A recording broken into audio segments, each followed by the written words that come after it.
और घरेलू पशुओं और सारी पृथ्वी पर और सब रेंगने वाले जंतुओं पर जो पृथ्वी पर फैलते हैं अधिकार। तब परमेश्वर ने मनुष्य को अपने स्वरूप के अनुसार उत्पन्न किया, अपने स्वरूप के अनुसार परमेश्वर ने उसको उत्पन्न किया, नर और नारी करके उसने मनुष्यों की सृष्टि की। और परमेश्वर ने उसको आशीष दी और उनसे कहा उड़ो करो और पृथ्वी पर भर जाओ। आमीन। यहाँ पे लिखा है कि फिर परमेश्वर ने कहा हम मनुष्य को अपने स्वरूप के अनुसार अपनी समानता में बनाए और वे समुद्र की मछलियों और आकाश के पक्षियों और घरेलू पक्षियों और सारी पृथ्वी पर और सब रेंगने वाले जंतुओं पर जो पृथ्वी पर रेंगते हैं अधिकार रखे। आमीन। परमेश्वर का वचन कहता है कि परमेश्वर ने मनुष्य को बनाया था उत्पत्ति 1:26 के अनुसार कि परमेश्वर ने मनुष्य को अपने स्वरूप और अपनी समानता में बनाया। आमीन। इस पृथ्वी पर सबसे पहले मनुष्य आदम और हव्वा को परमेश्वर ने जब बनाया था तो बाइबल का वचन कहता है कि उसने अपने स्वरूप और अपनी समानता में उन्हें बनाया था। आमीन। इस पृथ्वी पर सबसे पहला मनुष्य आदम जो बनाया गया था उसकी आत्मा में परमेश्वर का स्वभाव था, उसकी आत्मा में परमेश्वर की योग्यता थी और उसकी आत्मा में परमेश्वर की महिमा थी। आमीन। आदम के अंदर जो है परमेश्वर जैसे सोचता था वैसे ही आदम सोचता था। आदम जो है परमेश्वर की आंखों में आंखें डाल के बात करता था क्योंकि वो योग्यता उसके अंदर थी, क्योंकि वो परमेश्वर की संतान था। परमेश्वर ने स्वर्गदूतों को बनाया लेकिन स्वर्गदूत परमेश्वर की संतान नहीं थे। आमीन।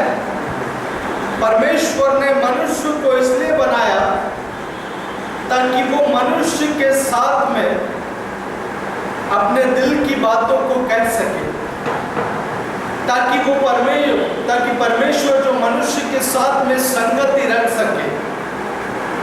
और परमेश्वर की इच्छा थी कि मेरा परिवार हो और इसीलिए परमेश्वर ने मनुष्य जाति की रचना इस पृथ्वी पर की। आमीन। और बाइबल का वचन कहता है कि परमेश्वर ने उसे सारी पृथ्वी पर अधिकार दिया था, लेकिन परमेश्वर ने साथ ही साथ आदम को ये आज्ञा भी दी थी कि तू अदन के वाटिका के सारे वृक्ष के फल को खा सकता है, लेकिन भले और बुरे के ज्ञान का जो वृक्ष है उसका फल तू कभी नहीं खाना, क्योंकि जिस दिन तू उसका फल खाएगा उसी दिन तू अवश्य मर जाएगा। हमें लेकिन हम देखते हैं कि अदन के बगीचे में आदम और हव्वा ने परमेश्वर का विरोध किया। उन्होंने उस भले और बुरे के ज्ञान का जो वृक्ष है उस फल में से खाया। उन्होंने परमेश्वर के विरोध में पाप किया और जब परमेश्वर अदन के वाटिका में आदम से मिलने आता है तब आदम वहां पे डर जाता है। क्यों? क्योंकि उसके अंदर से परमेश्वर का स्वभाव निकल चुका था, उसके अंदर शत्रु का स्वभाव आ चुका था, इसलिए आदम डरा हुआ था।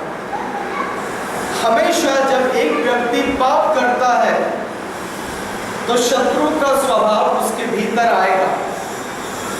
हमें और वैसे ही आदम के अंदर शत्रु शैतान का स्वभाव आ चुका था। आदम के अंदर जो परमेश्वर की महिमा थी वो उसकी आत्मा से जा चुकी थी। आदम के अंदर जो परमेश्वर का स्वभाव था वो उसकी आत्मा से जा चुका था। आदम की आत्मा में जो परमेश्वर की योग्यता थी वो उसकी आत्मा से जा चुकी थी। आदम एक साधारण मनुष्य बन गया था। हमें आदम जो है साधारण मनुष्य बन गया था और जब परमेश्वर उसके पास आता है फिर भी आदम जिंदा था। हमें क्योंकि आदम आत्मा में मर चुका था लेकिन शरीर में वो जीवित था। हमें आदम की आत्मिक मृत्यु हो चुकी थी क्योंकि उसके अंदर परमेश्वर की महिमा नहीं थी। हमें और इसीलिए बाइबल के वचन में लिखा है कि रोमियो में कि सबने पाप किया और परमेश्वर की महिमा से रहित हो गए। हमें इसका मतलब है कि आदम जो है आत्मा में मर चुका था और इसीलिए उसे शरीर में भी मरना था। आत्मिक मृत्यु के द्वारा शारीरिक मृत्यु मनुष्य के जीवन में आई। हमें शारीरिक मृत्यु आत्मिक मृत्यु का नतीजा है। पाप के द्वारा मृत्यु ने सारे मनुष्य के जीवन में प्रवेश किया और आदम की जितनी भी संतानें इस पृथ्वी पर जन्म ली, जितने भी वंश आदम के द्वारा पैदा हुए, उन सब में मृत्यु ने प्रवेश किया। उन सब के जीवन में मृत्यु का अधिकार था। हमें और हम देखते हैं कि मनुष्य पृथ्वी पर फैल गए और वो झगड़ा करने लगे, वो क्रोध करने लगे, वो ईर्ष्या करने लगे, क्योंकि आदम के अंदर जो स्वभाव था वही स्वभाव उसके बेटों के अंदर चला गया। हमें जो स्वभाव आदम के अंदर था वो सारा स्वभाव उसके वंश के अंदर चला गया।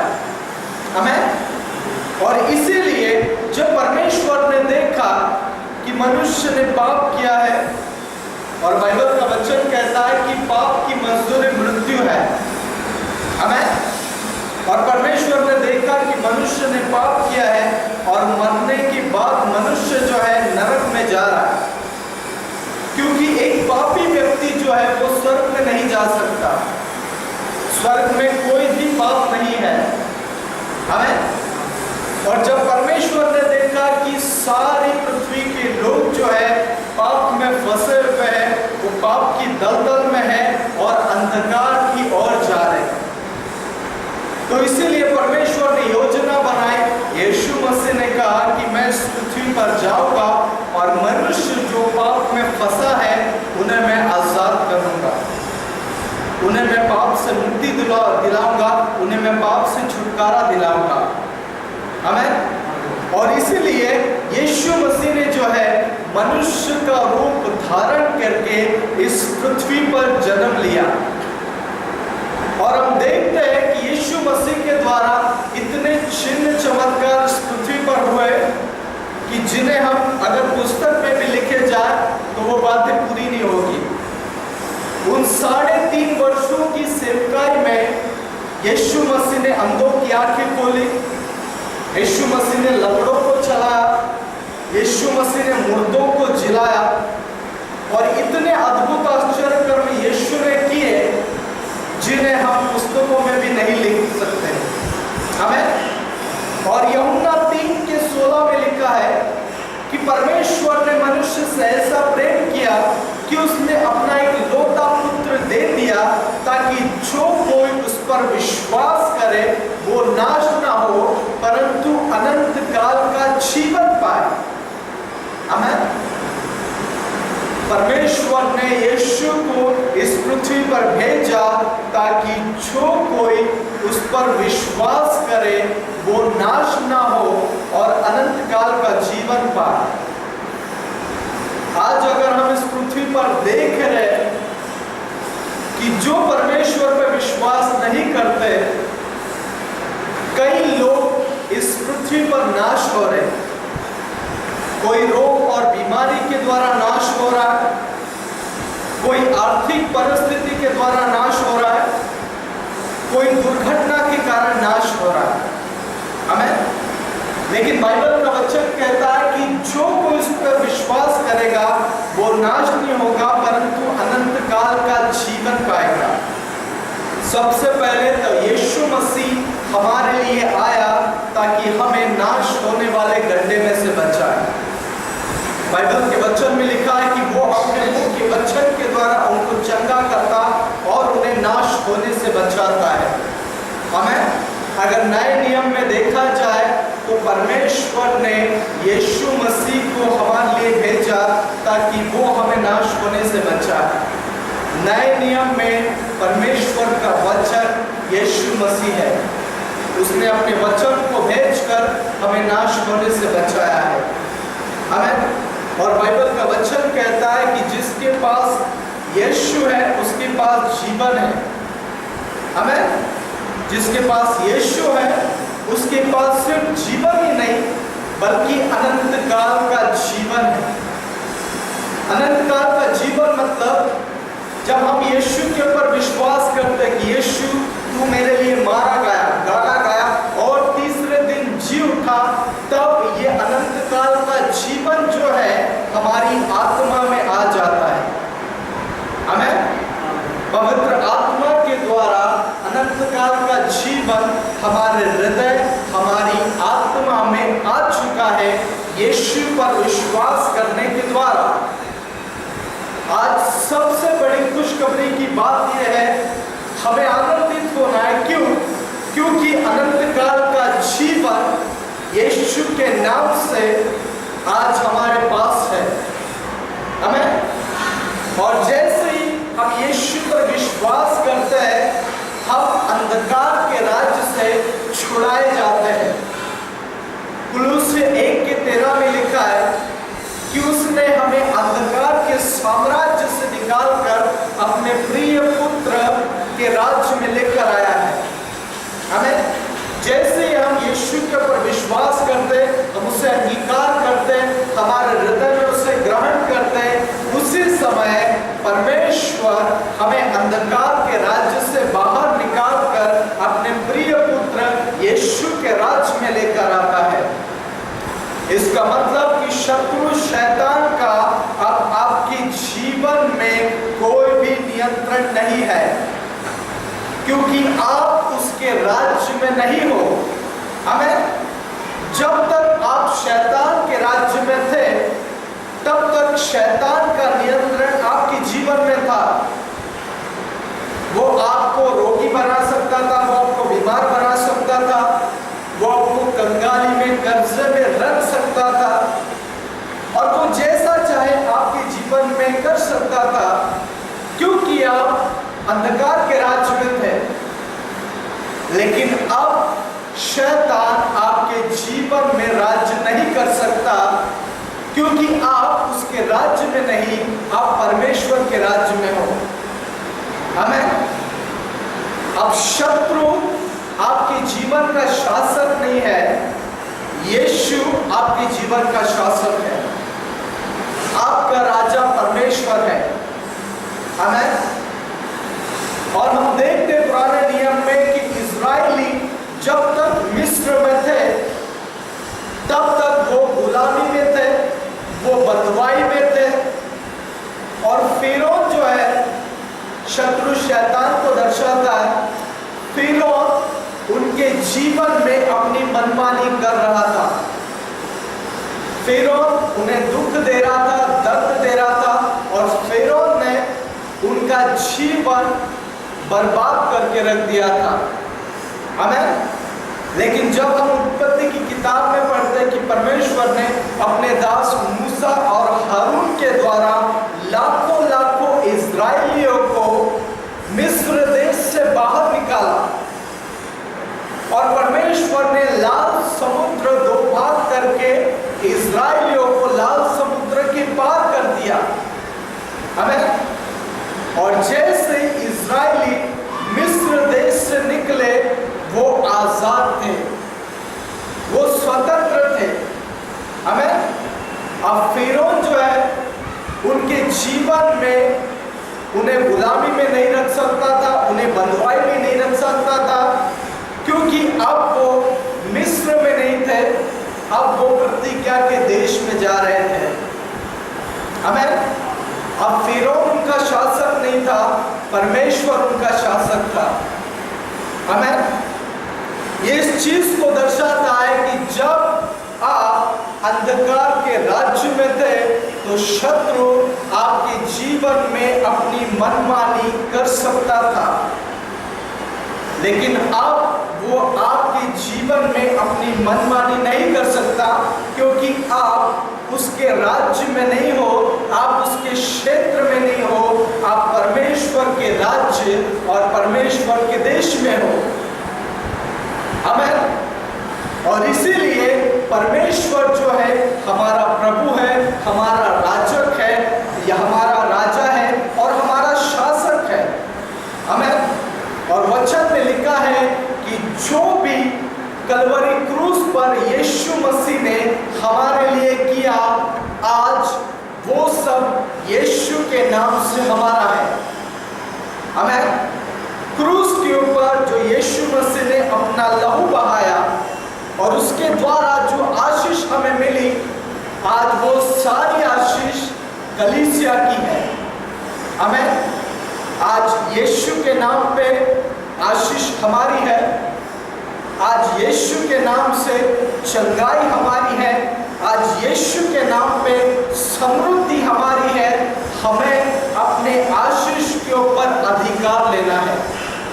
हमें इफिसियों 1:3 में लिखा है कि परमेश्वर ने मसीह यीशु में हमें सब प्रकार की आशीष दी है। सब का मतलब सब। जिस दिन हमने यीशु मसीह को ग्रहण किया, उसी दिन हम आशीष के वारिस बन चुके हैं। आमीन। उसी दिन से चंगाई हमारी है, उसी दिन से छुटकारा हमारा है। जो भी हमारा है, हमें उस पर विश्वास करना है और अपने अधिकार के द्वारा उस समृद्धि और आशीष में चलना है। हमें लूका 10:19 में लिखा है कि देखो, मैंने तुम्हें सांप और बिच्छू को रोकने का और शत्रु शैतान की सारी सामर्थ के ऊपर अधिकार दिया है। हमें परमेश्वर का वचन कहता है कि परमेश्वर ने हमें हर एक अंधकार की शक्तियों के ऊपर अधिकार दिया है। उस अधिकार का हमें प्रयोग करना है। हमें जब शैतान आपके जीवन में रोग और बीमारी को लाता है, तो आपको अधिकार लेना है कि यीशु के नाम से मैं चंगा हो चुका हूँ, यीशु के नाम से मैं बीमारी में नहीं जूझूंगा, यीशु के नाम से मैं अपनी चंगाई को प्राप्त कर चुका हूँ। आमीन। जब शत्रु आपके जीवन में गरीबी लेकर आता है, आपको कंगाल बनाता है, तब आपको बोलना है और आपको अधिकार लेना है कि यीशु के नाम में मैं आशीषित हूँ, यीशु के नाम से मैं धनवान हूँ, क्योंकि यीशु मसीह मेरे लिए कंगाल बना, उसके कंगाल हो जाने से मैं धनवान हूँ। आज यीशु के नाम पे आशीष आपकी है। आमीन। जो कुछ भी आशीष आपकी है, उस आशीष को आपको प्राप्त करना है विश्वास के द्वारा। हमें परमेश्वर हमेशा विश्वास से प्रसन्न होता है, वो डर और भय में काम नहीं करता। हमें डर विश्वास के विरुद्ध में है और विश्वास भय के विरुद्ध में है। एक सरदार जब यीशु के पास आता है, तब वो सरदार कहता है कि हे प्रभु, मेरे घर चल, मेरी छोटी बेटी जो है वो मरने पर है। तो यीशु उसके साथ चलने के लिए तैयार हो जाता है। आमीन। और थोड़ी दूर चलने के बाद कई लोग उस सरदार के घर से आते हैं और कहते हैं कि तेरी बेटी तो मर चुकी है, अब गुरु को दुख मत दे। आमीन। आप सोचो कि इससे चिंताजनक बात क्या होगी कि तेरी बेटी मर चुकी है। उसी समय उस सरदार का सब कुछ खत्म हो चुका था। आमीन। उसकी आशा टूट चुकी थी, क्योंकि उसकी बेटी मर चुकी थी। लेकिन उसके बावजूद भी आनंद की बात यह थी कि यीशु मसीह अभी भी उसके साथ था। और यीशु उसको कहता है कि मत डर, केवल विश्वास रख, तो वो फिर से जीवित हो जाएगी। इस एक शब्द से उस सरदार के हृदय में जो है विश्वास जागृत हो जाता है। हमें इस एक शब्द से उसके हृदय में विश्वास जागरूक हो जाता है और इसी विश्वास के द्वारा यीशु उसके घर पे जाता है और उसकी मरी हुई बेटी को वो फिर से जीवित करता है। हमें इसका मतलब है कि परिस्थिति कितनी भी भयानक है, लेकिन उसके विपरीत हमें विश्वास करना है। जब परिस्थिति के विपरीत हम विश्वास करते हैं तो परमेश्वर हमारी हर एक मरी हुई परिस्थिति को फिर से जीवित कर देता है, क्योंकि वो एल शदाई परमेश्वर है, वो अनंत काल का परमेश्वर है। उसके पास जीवन है और जो भी उसके पास आते हैं वो उन्हें जीवित रखता है। हमें जब हम परमेश्वर के पास विश्वास और अधिकार के साथ आते हैं, परमेश्वर हमारी हर एक मरी हुई परिस्थिति को फिर से जीवित कर देता है, क्योंकि वो अनंत काल का पिता है, वो सर्वशक्तिमान परमेश्वर है। बाइबल के वचन में लिखा है कि उसके लिए कोई भी बात असंभव नहीं है। हमें उस परमेश्वर के लिए कोई भी बात जो है असंभव नहीं है। इसलिए हर एक परिस्थिति में हमें हार नहीं मानना है, हमें निराश नहीं होना है, हमें विश्वास करना है। हमें चाहे कितनी भी परिस्थिति बड़ी हो, लेकिन उसके बावजूद वचन में लिखा है कि जो पवित्र आत्मा हमारे अंदर है वो संसार में उससे बढ़कर है। हमें जो पवित्र आत्मा हमारे अंदर है वो हमारे जीवन की हर एक परिस्थितियों से बड़ा है। इसलिए हम विश्वास और अधिकार के साथ परमेश्वर के पास आ सकते हैं, ताकि वो हमें हर एक परिस्थिति के ऊपर जय प्राप्त कराए। हमें, क्योंकि हमारा जो परमेश्वर है वो आशीष और जय देने वाला परमेश्वर है, और जो भी उसके पास आते हैं उनके हृदय में वो विश्वास है, ये विश्वास चाहिए कि जो भी हमने परमेश्वर से मांगा है वो परमेश्वर हमारे जीवन में करेगा, यीशु के नाम से। आमीन। आमीन। आइए हम सब खड़े हो जाएंगे और कुछ प्रार्थना करेंगे।